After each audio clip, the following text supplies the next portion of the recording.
All right, gang, it's time to take you through the H&K UMP. This particular one is in 45 ACP. I'm gonna break it down for you and I'm gonna show you some of the key design details.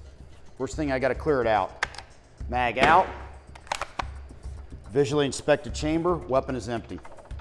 Now, real simple weapon. This thing even makes an AK look complex. Classic H&K push pin, comes out. Trigger mech folds down. Pops off, fold the buttstock, bring it to the rear, recoil spring comes out, there's your bolt carrier. That's it in a nutshell. Now let's look at some of the design aspects. The pistol grip is clearly M16 influenced and has a selector switch kind of like what you see on a G36. It has a bolt hold open device unlike the earlier MP5. It's activated right here, much like the one on an M16 or an M4. Now what I have seen, it's essentially set up better for a right-handed shooter. So when a right-handed shooter inserts a mag, brings it up, hits the bolt release like on an M16, sends the bolt back forward. A left-hander has a couple different options. Once the mag's inserted, he can come up underneath, which is the method I prefer, and release it with this finger, or he can go over the top, release it charging handle style like an MP5.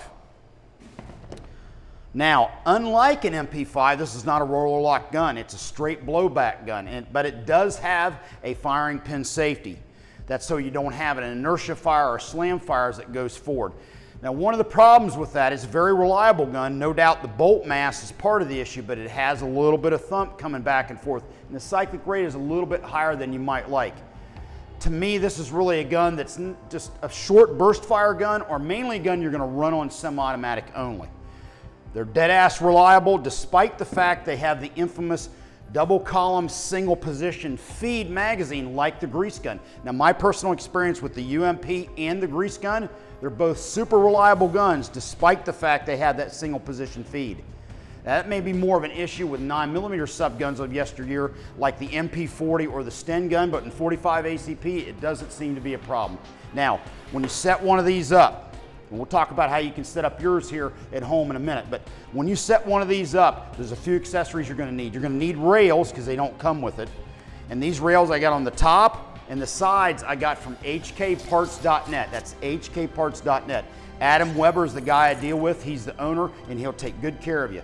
He has a wide variety of HK parts. They're not cheap, but he has excellent inventory and excellent customer service. Here's another piece of kit you're going to want.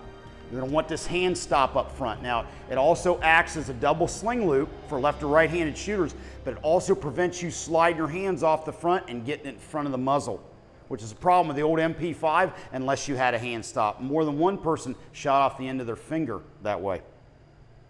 Okay, well, the UMP has plastic sights, in particular the front sight's plastic.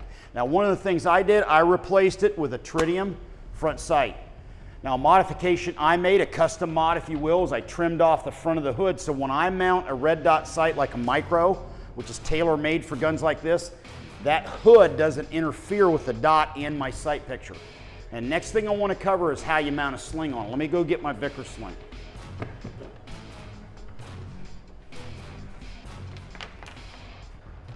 Okay, here we go. Vickers sling with H&K snap hook and Blue Force Gear universal wire loop. Come on over here. Now, whether you set it up right or left-handed, you can put the snap up front where you want it. Now, in the rear, I'm going to use the Blue Force Gear universal wire loop. You have a couple different ways you can attach it. You can weave it through one of these holes if you want to, or what I'm going to do, I'm going to take the easy way out and loop it around this centerpiece. If you're a right-handed shooter, you can put it through this eyelet right here. Weave it around.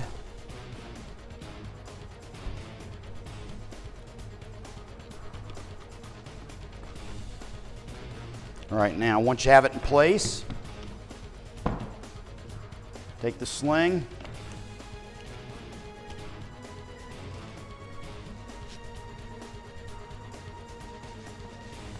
double it through. You want to lock it down, of course.